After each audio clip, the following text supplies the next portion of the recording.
Hello. Hola, hola. Hey. What's happening? Okay, listen. Hi, everyone. Welcome to Scary Talk episode 40. Woo! 40 episodes. Wow. We're I'm shook, dude. middle-aged. 40 episodes. I know. We're middle aged. Well, you know what they say? 40 is the new 20. Which I guess 20 is the new 0, which means I'm 2 years old. I'm Exciting. 4. Amazing. Okay. Hi, everyone. But let's get down to business. Shannon, do you have something to tell us? I do. I played with a Ouija board today. Shannon became possessed today, officially. We'll see what happens in the upcoming weeks. Yeah, I mean, in retrospect, I probably should have summoned Zozo, but I didn't. So here's the thing. Played is the emphasis here because the moment I saw this thing, it was a glow in the dark one. I didn't buy it, so my friend actually had it.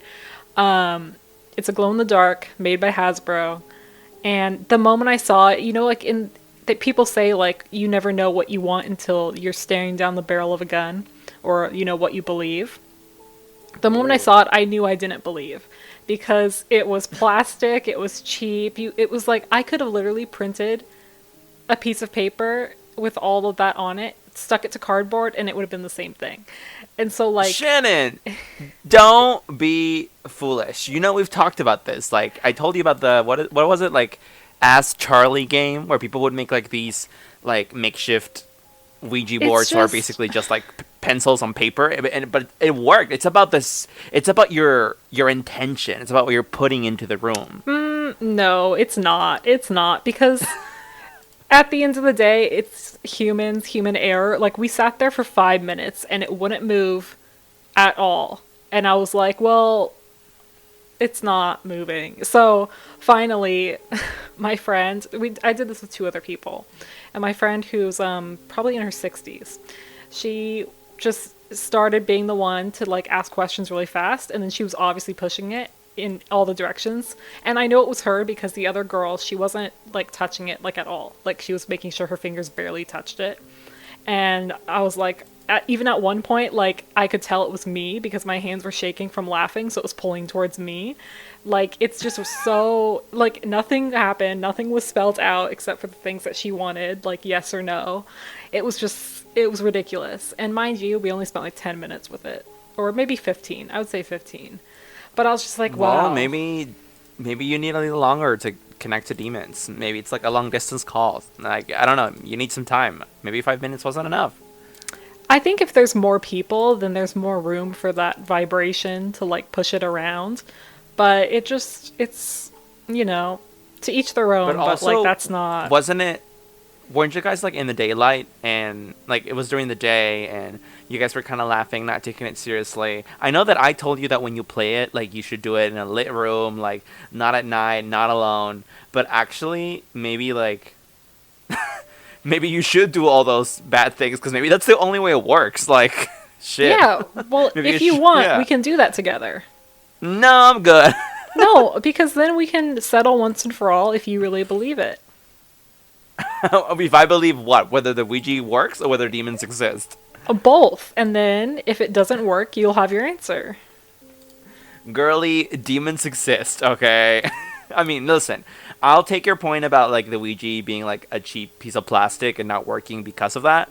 I can buy that. Maybe summoning a demon is way harder than I think it is. But I do think they exist. They're out there, and I'm not playing with that fire. Sorry, Queen. Well, I had a fun time, and I kind of want to buy one now just because it's a fun party trick for people, and it's to spite me. Yeah, why not? Yeah, I would recommend it to anyone looking to have a good laugh. It's a fun time. You just gotta be a little bit loose, loosey-goosey, just really be in the moment, I guess if you guys want to have a good laugh, I'd recommend a comedy film, but I guess if you're that, if you're that jaded, maybe the Ouija board's the only thing that's gonna do it for you. I think society is moving more and more towards needing to up the stakes, so it's not just me. Fair. Fine. Whatever. But no, but it is exciting when like you send me that picture today of the Ouija board. I was like, oh my god, she did something. I don't know what, but she did something with the Ouija board. I need to know. That was before we So, did it, actually.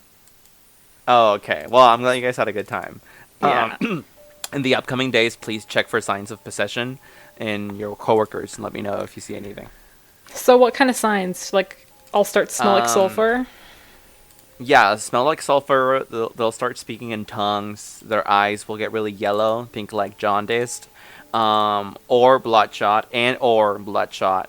They will seem really pale. They will gain superhuman strength. They will try to kill you. So those are some of the signs. Okay, good to know. So keep an eye out. Everyone, hi. Okay, so episode 40. What are we talking about today, Shannon? Ooh, we're talking about Halloween.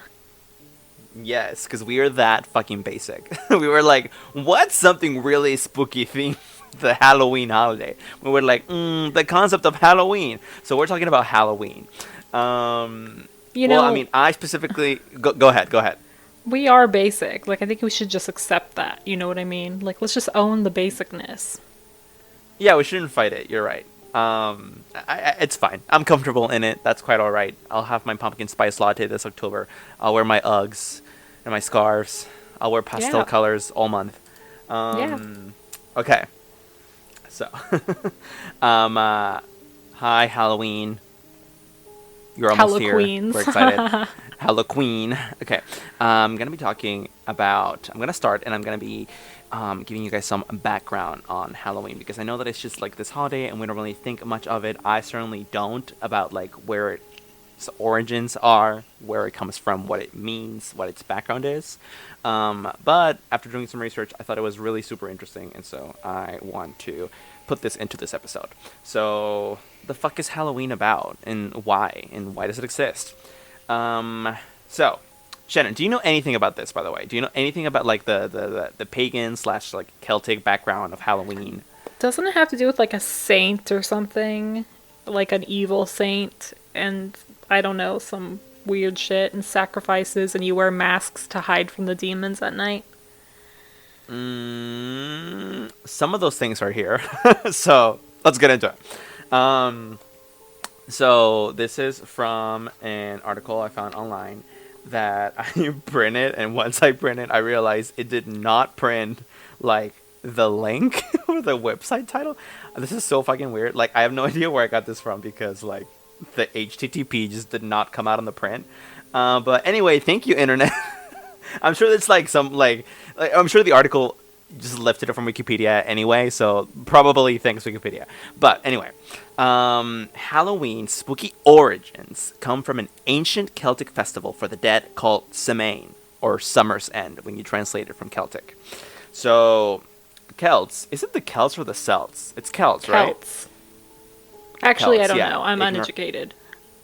I think it's Celts, but wow, ignorant us, we don't stand. The Celts, who lived in the region that is now Ireland, and also northern France, fun fact, thousands of years ago celebrated this holiday that was called Samhain, Samhain. I think that's how you pronounce it, on November 1st, to mark the end of the summer and the harvest and the beginning of a new year. End of summer, it's kind of late. Like, fall started, what, almost a month ago? Anyway. I guess, but think about like global warming, you know? Like things have Yeah, I changed. guess. Maybe to them, like, they had early Octobers be really hot. We don't know. Anyway. So they would kick off the bitter cold winter with this kind of like harvest holiday celebration, because they wanted to basically protect themselves from the bitter cold, as winter was a season typically associated with death to them. So basically, like, the Celts believed that the night before the new year, quote unquote new year. I mean, to them, the new year was like, like the start of winter. The lines between the worlds of the living and the dead became blurred, and ghosts of the dead returned to Earth and Ooh. ate the crops, like ravaged the crops, destroyed them. They also believed that the ghosts and otherworldly spirits gave Celtic priests, or they're also called druids. That's how I'm going to refer to them from now on. Celtic priests were called druids. That these spirits gave druids a vision into the future. And I like this quote that the article has from history.com. It's for a people entirely dependent on the volatile natural world. These prophecies were an important source of comfort and direction during the long, dark winter. Which is nice to hear, but then you realize that these priests, these Celtic priests, these druids, were just like pulling shit out of their asses to tell the people like, "Oh, the harvest will be large and plentiful." Like when in reality it was basically like an old time weather forecast. You know how weather Yeah. forecasts can be like inaccurate as shit. It's kind of like that, but even worse. So anyway, so on the eve of Samhain, October 31st, these priests built enormous bonfires, and the Celts, very Kelty, of course, danced around these fucking things and chanted, and like exactly what you think it looked like. That's what it looked like. And they dressed in costumes made of animal heads and skins, danced around the fire, sacrificed their crops and animals to the Celtic gods in hopes that they would be protected from the dark, bitter cold of winter, and also that the spirits wouldn't ravage their crops. So, when the Samhain celebrations were coming to an end, the Celts would then relit their hearth fires with fire from the sacred bonfire built by the priests the night before, in hopes that this heat would keep them safe from the coming winter. Questions so far? It sounds like pretty typical, behavior for the time. Like, what else are you gonna Yeah. do? You listen to the guy who tells you the crops will be plentiful, and you just Yeah, hope you don't die of yeah. some horrible disease. You listen to the guy that gives you the prophecies: kill a bear, cut off its face, wear it, dance around a fire. What else are you gonna do in 1000 BC? Yeah. Um, What else do you want to do? I would have died for some TikToks back then, because that sounds. Anyway, okay. So why is it called Halloween? It's called Halloween because, okay. So the true like etymology of the word is kind of complicated. The Catholics used to call the celebration All Hallow Mass, kind of like Christmas. And it was this 3-day holiday honoring the saints and the recently deceased. I mean, I guess it still kind of is in some countries that are Catholic. Like, like Day of the Dead is a big thing in Mexico. A lot of people don't know, though, that that's on November 2nd always. A lot of people don't know, though, that on the 1st of November, a lot of Latin American countries, most of which are deeply Catholic, also celebrate something called All Saints Day. It's either All Saints Day or like All Angels Day, and then like the third is like All Saints Day or All Angels Day. So the point is that like it is still a 3-day celebration. It's still a thing. I don't know that in every country it's still 3 days. Some of them might be 2 days, but the point is that this is still a thing actually, and obviously those same countries do not celebrate Halloween. Um, it's a much more like Anglo-Saxon kind of thing. Well, actually, I'll touch on that in a minute because Protestants, they're not standing Halloween, I'll tell you that. So during the 7th century, Christianity spread throughout Celtic lands and influenced Celtic religion and popular traditions, including this holiday that they had, Samhain. And it's widely believed today that the church was basically trying to replace the festival with their holiday, which that's a thing they did a lot in a lot of Yeah. places for a lot of holidays. Anyway, in the 8th century, Pope Gregory III decreed November 1st All Saints Day. Okay, there you go. In the evening before All Hallows Eve, November 2nd, later became All Souls Day, a day to honor the dead. Um, so, yeah, November 1st, All Saints Day, and then the evening before All Hallows Eve, which would be the 30. Wait, this is confusing. I'll get back to this. Anyway, so the All Saints Day celebration was also called All Hallows or All Hallowmas, if I remember correctly. And oh, actually, here I have in my notes. In Middle English, all all Hallowmees translates to All Saints Day. So that's where that. Like, can you hear it now? Kind of Yeah, like sort of. yeah, like that influenced the modern pronunciation. Obviously, the night before All Saints Day, which is a traditional night of the Celtic Samain festival, eventually became known as All Hallows Eve and later Halloween. Okay, got it. So the 31st is All Hallows Eve, and the first is All Saints Day, and then the second is All Souls Day. So that's where the 3-day festival is. Got it. Okay, I was confused. So yeah, interesting shit. Now, this I really want to talk about. It's super interesting. Why the fuck do people dress up? Well, no, actually, not that. Why do they trick or treat? We know why they dress up. They dress up because back in the Celtic festival, like in the origins, people would wear animal skins and shit to. Actually, why do they do that? To look scary, to ask for a plentiful harvest? I'm confused. I'll get back to that as well. Pin that as well. But why do people trick or treat? This is important. So people trick or treat because. Wait, is that a question? Yes. I mean, yeah, sure. You tell me. I am gonna guess and say that it has to do with like sacrificing part of your crops to the gods. So or I don't know. That's what I'm gonna say. Actually, that's not. I mean, it's not it, but that's not a bad guess at all. I mean, it makes Okay. sense. But here, I'll tell you. So the notion of dressing up in costume basically dates back to the Middle Ages, according to this.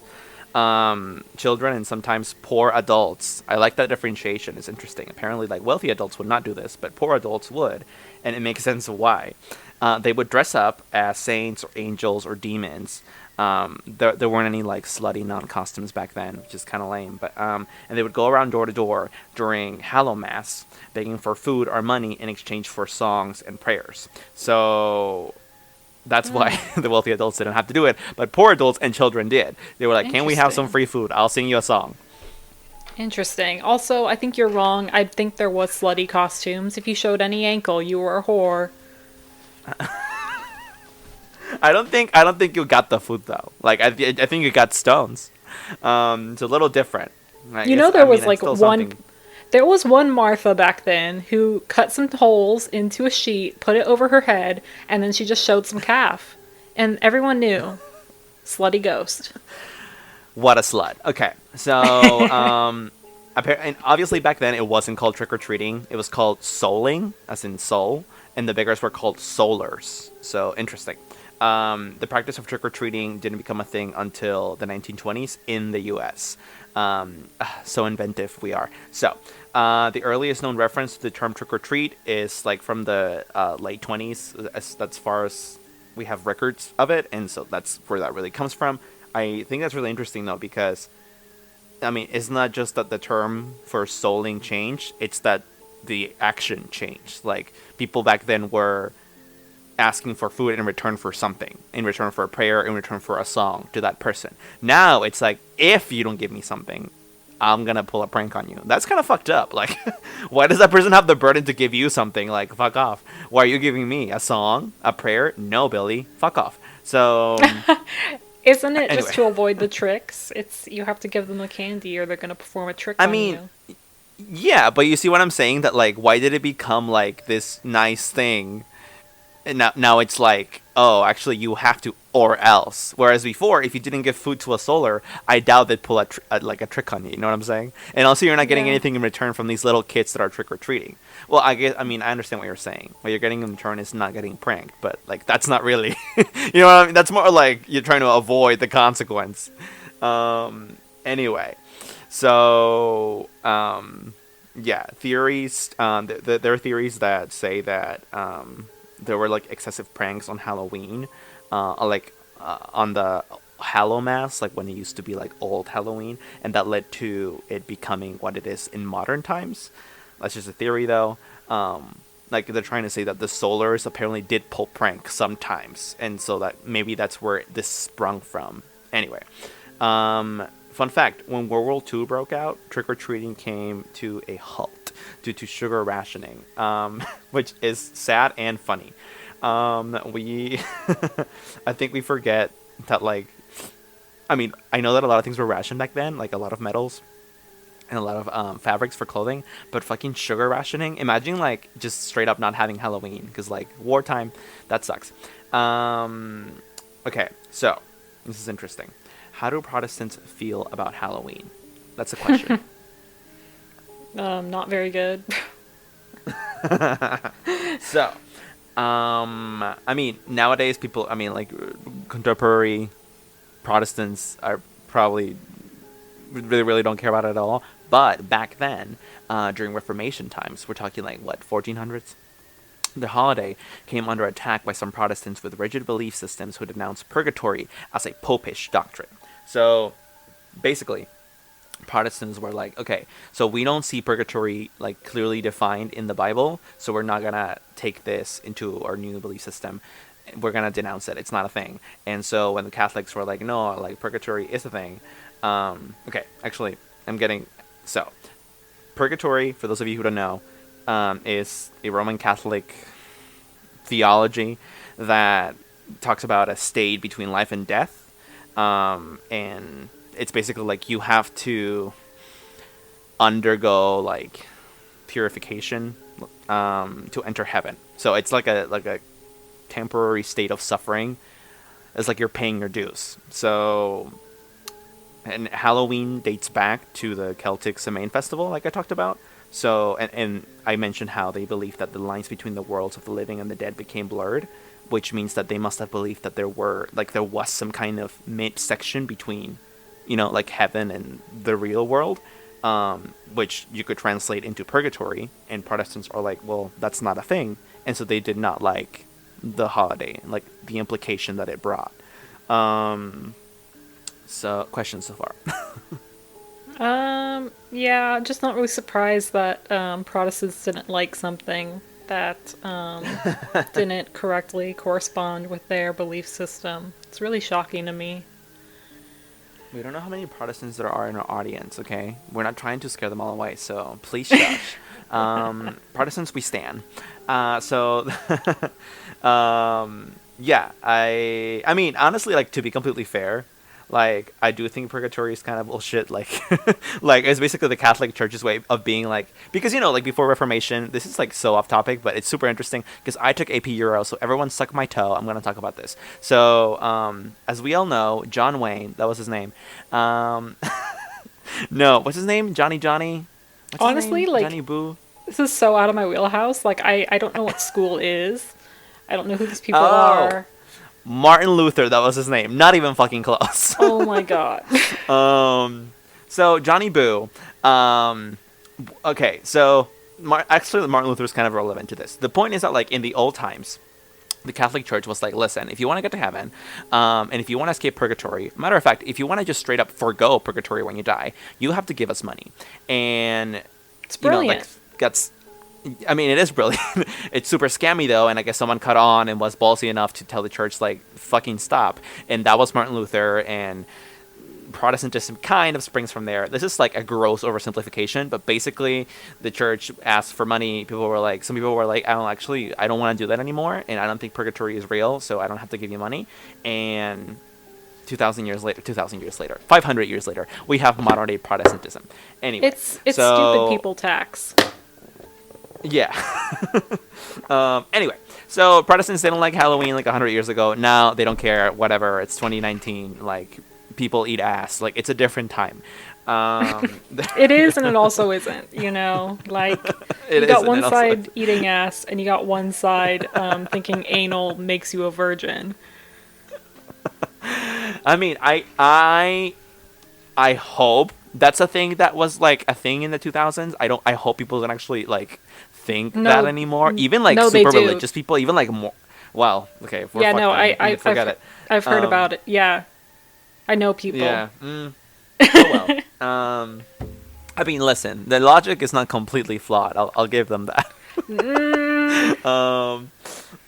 Right? No, no, it is. Okay. So. Anyway, yeah. Contemporary Protestants, they're cool. It's right. So,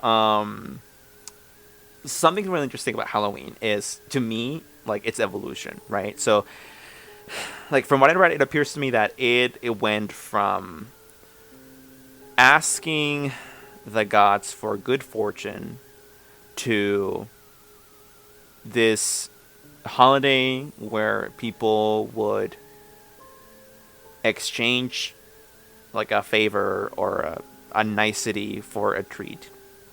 And now it's like almost ridiculing or mocking the power of death, like both by the tricks that you are supposed to perform if you don't get a treat, and also by the nature of costumes nowadays, which are not purely religious. As a matter of fact, now most of them are not at all. Like, like the angels or the demons or the saints that people would dress up as before. Like, that's not a thing anymore, right? People dress up as all kinds of shit. And if anything now, I mean, it's also because it's so commercialized, and that's a different conversation. But I drew an interesting parallel when I was reading this, and I couldn't help but be like, it's interesting how now, if anything, it's more about mocking death, which I don't see as a bad thing, really. Like, not completely bad, at least, because I don't know. It's almost like, I mean, I don't know if like 6-year-olds collecting candy are really thinking about this, but like, like in a greater like sociological like scale, I see it as like, people are kind of mocking death. Mm, If anything, it's good because that means they're accepting their mortality, which people oftentimes have a really hard time doing. So it's kind of a good thing. when you They're like, say I'm gonna that, fucking die one day, so whatever. when you say that, what are you What? talking about specifically? Because I know plenty of people who dress up like Cher, and I don't feel like that Well, means that they're mocking death. yeah, I guess. I mean, never mind. I guess I was talking about. I guess I was talking about like the really scary characters or like vampires and Or zombies like and when you go mummies into and shit like that. a haunted maze Yeah, or for like when you go Halloween, into a stuff like haunted that. house, or just the concept that like people legitimately like feeling spooked that time of the Yeah. year nowadays in modern culture, whereas I doubt that was the purpose at all back then. People nowadays like that feeling. It's almost like a rush, and Yeah. In I don't my know. mind, I think that. Go ahead. I can like put more of a parallel with Halloween to like our understanding of the fictional purge. But instead of killing people, we're just letting ourselves be surrounded by something horrible because it's fun and because we get to think that it's fun and we get to be the scary thing for once, and it's cathartic. I mean, do you think that's why it is? Because that's what I'm saying. Like, I think it's a different reason. I think it's because. I mean, actually, I mean, I can't fully explain it. It's just somehow it's a mockery of death. That's my explanation. So you have a different one. Yeah, I would just say catharsis and enjoyment and embracing of death, feeling like you're in Mm-hmm. control for once, you're not afraid of anything, you just get to play with fake blood and you get to laugh because it's not real blood. Yeah. I mean, that's an interesting theory. I can totally see that. Like, experiencing a power shift is pleasurable. Like you said, for once you're the scary thing, not the other way around. So, yeah. Um. So, okay. This is interesting. Jack-o'-lanterns. Where do they come from, Shannon? Oh my god, I actually have no idea. Yeah, I had no idea, zero idea either. This story is super interesting. Like, I was like, how have I never heard of this? Like, this should be like a short film or like a short story. Like, I should have heard about this. Like, okay, so and it goes back too. Like, it's a Celtic folktale. So, and I love that it's so old and that the like consequences of it are still a thing today. Meaning the pumpkins. Like, it's interesting. So, the origin of the angry orange pumpkin, the jack o' lantern, comes from a Celtic folktale of this miserly farmer named Jack, who constantly played tricks on the devil. His nickname was literally Stingy Jack. According to this article, apparently, for one of his tricks, Stingy Jack invited the devil. I'm not sure exactly how you do that. I don't know if you hit him up or if you text him or if he has a number. But anyway, so he hit up the devil and asked him to join him for a drink. And also, I guess the devil is not nearly as terrifying as we think he is. You can actually take him out for a drink. I am very confused. I have a lot of questions. But anyway, Jack and the devil were tight. And he asked him to join him for a drink. And the devil was like, lit. And once they were together, he pretended not to have any money to pay for his beverage, Jack did, and convinced the devil to turn himself into a coin they could use to buy the drinks. Now, listen, isn't the devil supposed to be like super wise and like, I don't know, like clever, like whatever? Well, his ego, if you play to his ego, you can get him to do anything. I guess, but like this folktale also says that Jack's been like pranking him for a while, and the devil either he's like that one friend you have with like really low self esteem that you can just like prank all like day and night, and they'll be like, "Oh, that's funny," but like they'll still keep talking to you because they have no other friends, or he's really stupid. But neither of them sounds like what I thought the devil. Up, listen, I don't know. Maybe the devil's like this really miserly, like pathetic character. Hashtag sad.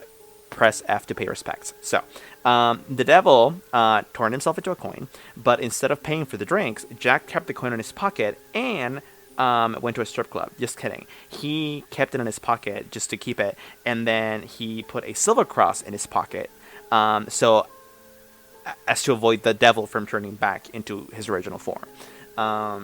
Clever. The devil should take lessons. Anyway, eventually, after performing multiple tricks on the devil, Jack died. Legend says that God wouldn't let a man like him into heaven, and the devil, unsurprisingly angry with Jack and his coins, and his pranks and stuff, like wouldn't let him into hell either, which I thought was dumb. Like, isn't hell supposed to be terrible? Like, why wouldn't you want him in hell suffering? But I guess the devil sees hell as like, no, actually, this is my house, and I don't want anyone that I don't like in here. So, okay. Instead, the devil sent Jack off into the dark night with only a burning coal to light the way. Jack finds a carved out turnip and puts the burning coal on there because he can't carry it with his hands, and has been roaming the planet ever since. Irishmen began to refer to Stingy Jack as Jack of the Lantern, and later that turned into Jack o' Lantern. Englishmen used large beets and turnips, like the original Celtic folktale, but then when immigrants came to America, they adopted pumpkins. And that's how the Jack o' Lantern came to be. Isn't that interesting? Wow, that's really interesting. I like that a lot. Yeah, I think it's like super interesting. I'm like, wow, I didn't know anything about this, and I love how it goes like way back, like 1,000 years. That's crazy. Anyway, Yeah. okay, so last thing I want to touch on is black cats. Okay, this is interesting, but also kind of sad. You'll see why. So black cats, obviously, like a Halloween symbol, iconic. We stand, and this dates back to the Middle Ages. Apparently, like, well, I mean, it dates back to the Middle Ages, but most of the records of like what black cats meant in reference to Halloween actually comes from like Puritan pilgrims. So that's more like what 1700s. Apparently, I mean, these people obviously lived a very like rigidly religious lifestyle, and legend has it that, oh, guess what's coming? Witches. Oh um, no. yeah, who many believed worshipped the devil, would protect their identities by turning themselves into black cats. So these Puritan pilgrims were like, okay, we don't stand cats, and they're witches.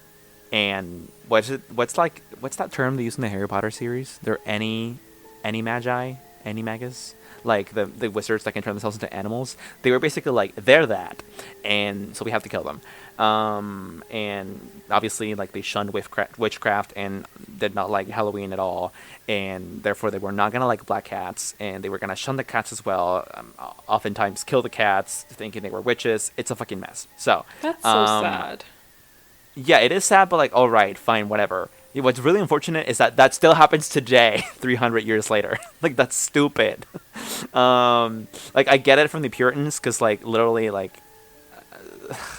ugh. But like nowadays, with everything we know, listen. Okay, so apparently, well, obviously, the superstition around black cats is still very big in the Western world today, in modern times, and that has translated into these creatures having some of the lowest adoption rates and the highest euthanasia rates of all cats, which is sad. For decades, many animal shelters, this is interesting, they refuse to adopt out black cats on or right before Halloween out of fear that they'll be tortured or sacrificed. Oh. I know, I got a quote from the director of animal placement at a very big animal shelter in New York. And he said, like, this is a time when blood rituals take place and black cats are often sacrificed, so we don't adopt them out. So this is a thing. Like, this is a thing. I mean, I know people don't love to adopt them. I know that, like, some people mess with the cats. They hurt the cats, but that they perform blood rituals with black cats, I was not aware of that. I don't know if, like, this code was taken during the, oh my god, what do you call it? The Satanist craze of the 80s? Oh, satanic panic. Yeah, Satanic Panic. But But regardless, that's the quote. So hashtag sad. Oh, I hate people Yeah, so like much. I know. Cats are so wholesome. Anyway, They're good. that's what I have. They knead on your chest and they purr and they rub their head against you.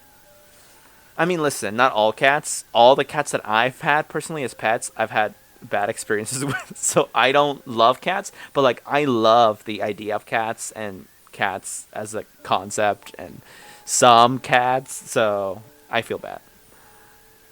Cats know if you're a cat person. If you're not a cat person, they won't treat you well. Was And, it?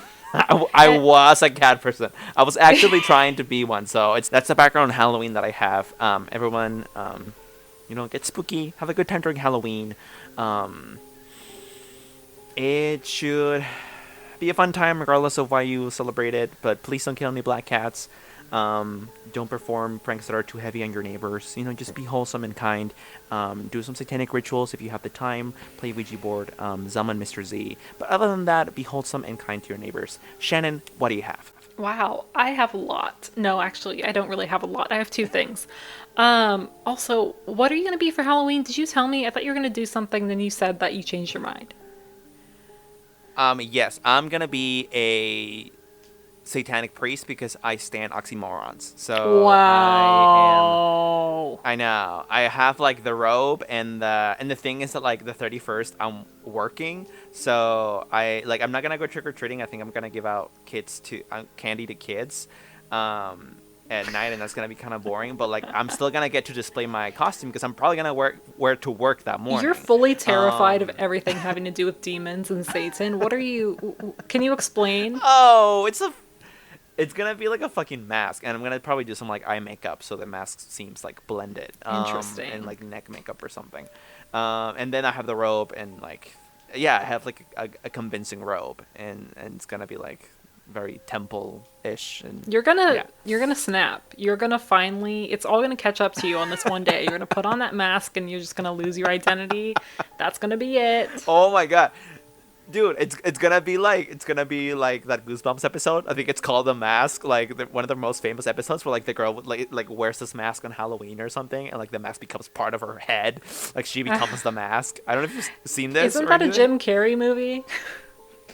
I mean, also, but that's more terrifying. Anyway, go ahead.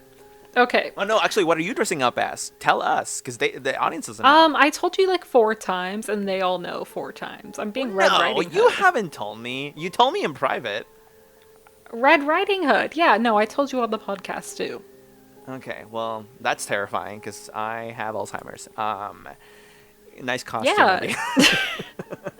Oh Anyway, go ahead. man. Okay, so I'm going to talk about true crime because why not? You know what I'm saying?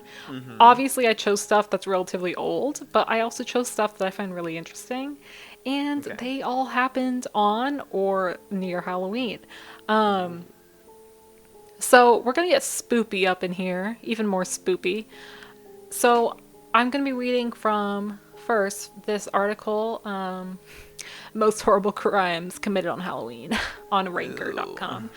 This was written by Mike Rothschild. Mike, we stan. I'm going to be talking about the murder of Marvin Brandland. So, Marvin Brandland was 69 in 1982. So we're talking about the day before Halloween on October 30th.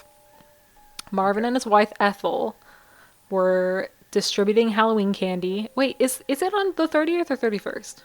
It's on the Hel- 31st. Yeah, so I don't know why there's trick-or-treaters on the 30th. Maybe they just wanted candy. I don't know. But it was definitely the 30th.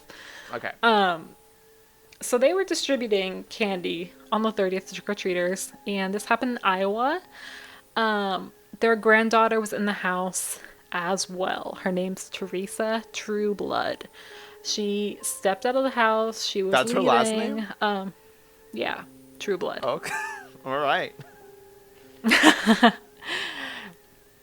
So here's what goes through her mind as she leaves. She closes the door and she thinks maybe I should go in there and tell my grandparents not to open the door past 7:30, but she's like, no, I'm not gonna, and she leaves.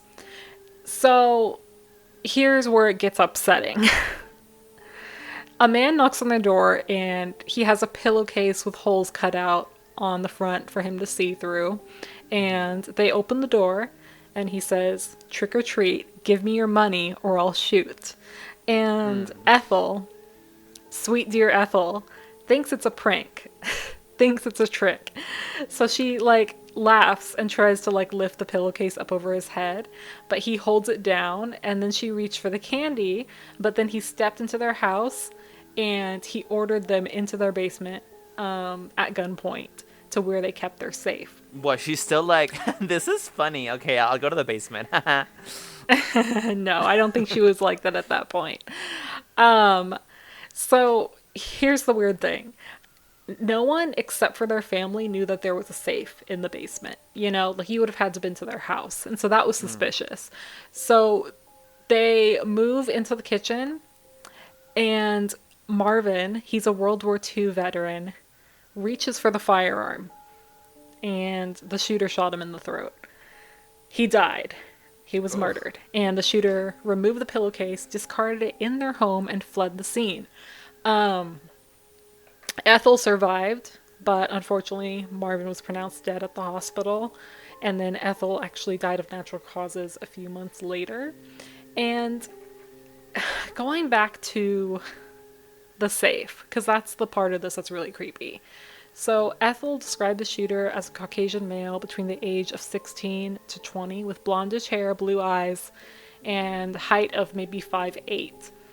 And they, Ethel and the relatives of the family, Teresa Trueblood, the granddaughter who was there that night, they all believed that they knew who had done it because they knew who that looked like, who was in that age range, who had been to their house, who was within the family.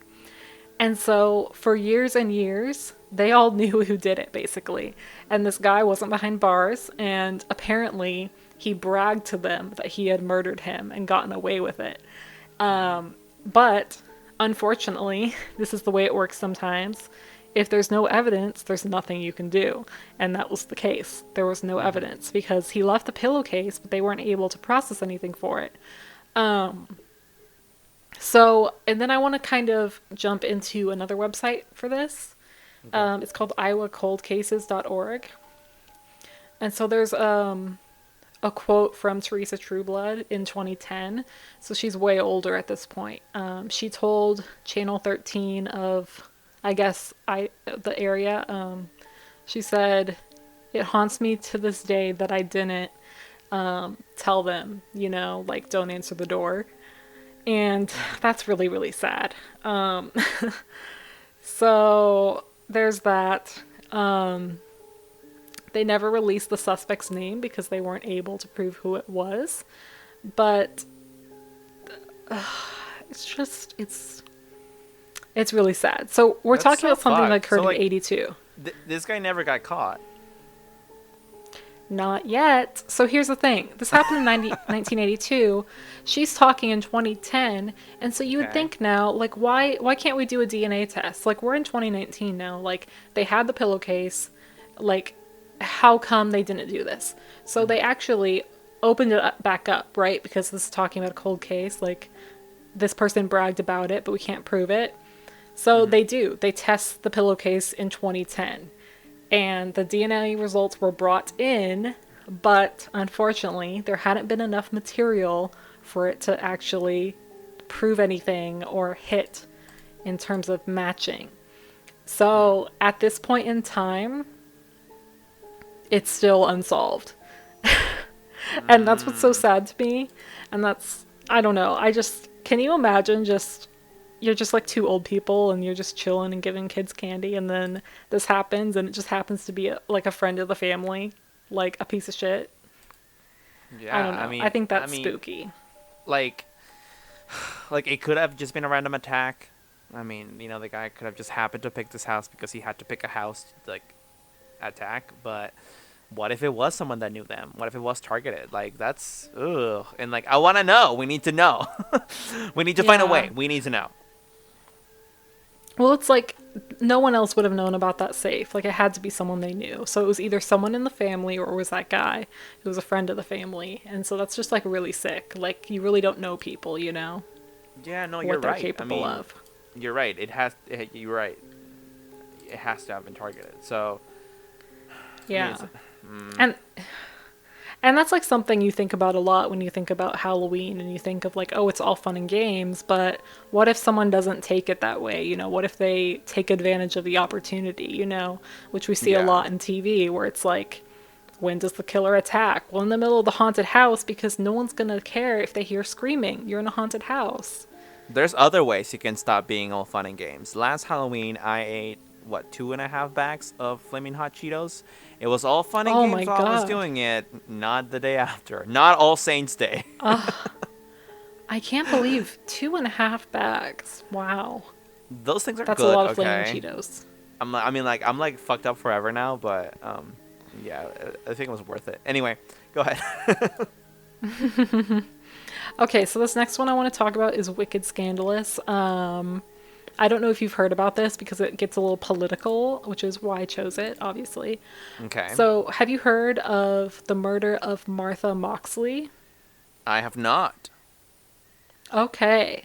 So, the night before Halloween in 1975, Martha Moxley, she was a teenager, she lived in Connecticut.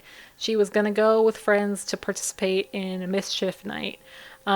Obviously, everyone knows about this. You ring bells and then run away. You toilet paper houses. You do fun stuff. You whatever. You act like a hoodlum for whatever reason. I never did that because I'm a good girl. Yeah. Anyway, so Martha Moxley was, it's Halloween. She was flirting with this dumb dude. They kissed apparently, which is gross. Who would do And she that? kissed the devil. Oh my Thomas. god, is that the plot twist? He was the devil all along. Wow. Now that would be an interesting true crime story. Yeah. So his name was Thomas Skakel. I don't know if I'm saying that last name right. Skakel. Okay. And Thomas had a brother named Michael, so Michael Skakel. These two are very important, as you will suspect. Moxley was last seen falling with Thomas behind the fence near the pool in the Skakel backyard at around 9:30 p.m. So, they're teenagers, they're dumb. It's the 70s, get wrecked, right? Like that's relatively normal or whatever. But the next day, her body was found beneath a tree in her family's backyard. Her pants and underwear were pulled down, but she had not been sexually assaulted, and pieces of a broken 6-iron golf club were found near her body. She had been bludgeoned and stabbed with the club, and it was proven to belong to the Skakel home. So, who did it? Oh. Here's the thing. It's I don't want to say that's not solved because I feel like it is very much solved, but because of the politics involved with this, people really really want to make it unsolved. But, it's not. So here's what happens, right? Here's what we know. There's years of this, years of not knowing what happened. This happened in 75. Thomas and Michael, when they're talking to the police, these two brothers, their alibis change all the time. Michael, he claimed that he had been window peeping and masturbating in a tree beside the Moxley property from 11:30 p.m. to 12:30 a.m., which is Relatable. the worst alibi. Oh my god. The worst alibi of all time. Like, do you want to seem like, come on, dude, sexual psychopath. Like, you're an Listen. idiot. Listen. At least it's Who isn't? an Who isn't in alibi. a tree I mean, window peeping listen, and like masturbating? I kind of get that psychology a little bit. Like sometimes if you give an alibi that makes you seem too innocent, it seems unreal. But like if you give an alibi that kind of paints you as a little bit of a weirdo, like then you'll lend credence to like, oh, okay, like he might be telling the truth because the truth is often disappointing like that. But at the same time, somehow it's almost like reverse psychology. At the same time, I feel like if someone told me that, I'd be like, okay, well, you sound like a weirdo, but you don't sound like you were the one who did this, because at least you're telling me the truth. Like, because who would make that up as a lie, right? Because usually you'd want to make up something that makes you seem really great as a lie. You know what I'm saying? It kind of makes sense. I mean, I guess, but I think you're giving this kid a little too much credit because Okay, okay. I don't know. When it comes down to it, people are afraid of cops, like irrationally afraid of cops, and talking to them is hard. But in this case, I don't think that's true, but it's just something to think about. Like it's always different when you're actually being interrogated. Hmm. Anyway, so apparently Michael had some issues. He was sent to a treatment center for troubled youth called Alon School, and two former students from that school, his peers, testified that they heard him confess to killing Moxley with a golf club. And here's the thing, this is why this is so crazy. The Skokel brothers, they were the nephews of Robert F. Kennedy's widow. So they lived a crazy life of privilege and wealth and nonsense, flunking out of schools, getting away with anything they wanted. And one person testified that one time Michael bragged, "I'm going to get away with murder. I'm a Kennedy." And he Mm. almost did. So, 25 years later, he was arrested and charged and convicted of her murder. So, this is in 2002 that they finally decided, okay, we're gonna take this to court, and he was found guilty. He was only sentenced to 20 years for this. And Robert Kennedy Jr., he wrote a fucking letter on his behalf, which, come on, come on. Just stop. Mm. Just Yeah. stop. Yeah. And then in July 2016, they basically let him go. The lawyers were like, this was an unfair trial. You can't prove it. There was misconduct.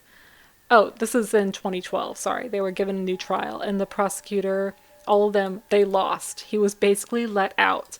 And Robert F. Kennedy Jr. released a book entitled Framed: Why Michael Skokel Spent Over a Decade in Prison for a Murder He Didn't Commit. Now, Mm. if you think that this can't get any more crazy, like, you are fully wrong. Fully wrong. So, in July 2016, that's when this bravely titled book is published. In December of 2016, the Connecticut Supreme Court reinstated his conviction with a 4-3 majority decision. So he was put back in jail. Mm. He's currently serving his sentence right now, and in 2018 there was more attempts to order a new trial. And I think this just goes to show that if you're fucking rich and powerful, it's harder to keep you behind bars, because he confessed that he murdered her to other students. He said that he could get away with murder because he was a Kennedy. He admitted to being like gross and sexually gross, and people said that he seemed weirdly obsessed with Martha, but his brother was the one who was with her. Like, it's just all really gross, and at the end of the Yeah. day, it's like, what the hell? I mean, to me, what I'm thinking about more is does like being rich and powerful like make you become so jaded and so unentertained by mundane things that like you become a psychopath and you can only get pleasure out of very extreme emotions like causing pain or Yeah. killing someone. Like, I mean, like I think that's kind of a thing in like psychology. I do not think it's widespread. I think that it's kind of rare, but from what I understand, when it does happen, it happens almost exclusively to people who are of very wealthy means, precisely because those wealthy means have desensitized them. Um, Yeah. that's Well, they have interesting. nothing to hold them accountable. They have no actual struggles in life, so of course they're bored. It's like life's a video game and they've already beat all the levels just by being born. Where's the fun in that? They need to find fun. Yeah, I guess that's kind of what I'm saying when those cases happen. Yeah, exactly. So, hmm. So yeah, those are the spooky true crime Halloween murders that I had for you. Any thoughts? Thank you very much. I like them. I am definitely spooked. I I just feel sad for the like. This is fucked up. Like Yeah, it I was is. like listening really intently to try to absorb everything. Like the first one was really interesting. The second one was as well, but it's just fucked up. Like because like you said, to me that seems solved. Like Like it seems unsolved by technicality, not really because of lack Yeah. of leads. You know what I'm saying? Like it's like, oh, Yeah. this is unfair because technicality A and B and C, not because we literally have no lead because whatever. Um, and that's fucked up. Like the fact that like justice can be served because of something like that. That's so fucked when this guy clearly seems to. I mean, this is basically like we are doing some OJ shit here, and I don't like that. Yeah. Um, Yeah. yeah, that's tragic and sad. Never mind what I said earlier. Everyone stay home on Halloween. Please do not go out. Well, that's the thing. It's like you want to have fun, you want to have a good time, but also it's like either the best comes out during fun holidays or the worst comes out. And like the same thing with full moons, you know? Like people are extra crazy. There's more crime on full moons. Like it's like Or the something just happens. worst comes out, and it's like the urban legend of like the girl that got invited to dance with the devil. She was like at the nightclub, she was dancing and she was really hot, and then she met this guy. Turns out it was the devil, and he like sucked her soul and something like that could happen to you. So just saying, be Honestly, careful. do it. Let them Honestly, take my soul. he'll suck you so hard, like he'll suck your soul out. So if you're Wow. into that, I guess.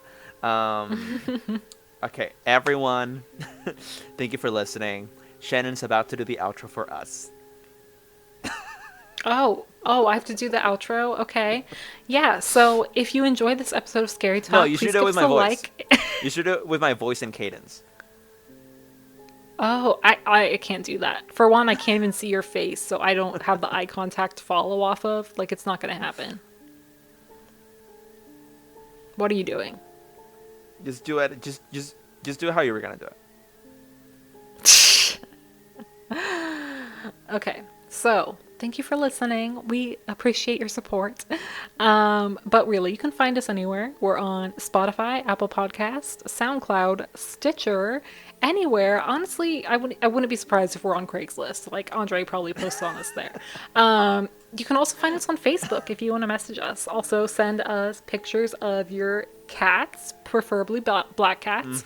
Yes. Slide into our DMs. You know, just say hello to us. You know, let's do Yeah, it. Let's be we won't kill friends. a cat, but we will use your pictures of your black cats, put them around the wall of the bedroom where we are gonna play a Ouija board and summon a demon, and light the candles, do the Perfect. pentagram with salt, etc., etc. So those will come Yeah, in handy.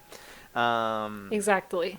and yes, we are literally everywhere. Like you can say a lot of things about us, but not that we do not try to put ourselves out there. We're literally everywhere. Just fucking find us somewhere and listen to our episodes. We're also on YouTube, which like we rarely mention, but we are there. All of our episodes are there. So if you are dumb, I guess, and can type in SoundCloud, but you have the YouTube app, you can find us on the Scary Talk YouTube channel. All of our episodes are there. And again, yes, Facebook at Scary Talk, Twitter at Talk Scary. DM us your ideas for next week. And thank you for listening, everyone. The Mothman is real. Jack-o'-lanterns are scarier now that I know more about them. Don't get your soul sucked out by the devil. If you want to get something sucked out by the devil, do not let it be your soul. Looking forward to dressing up for Halloween, and thank you everyone for listening. We'll talk to you next week. Good night. Goodbye.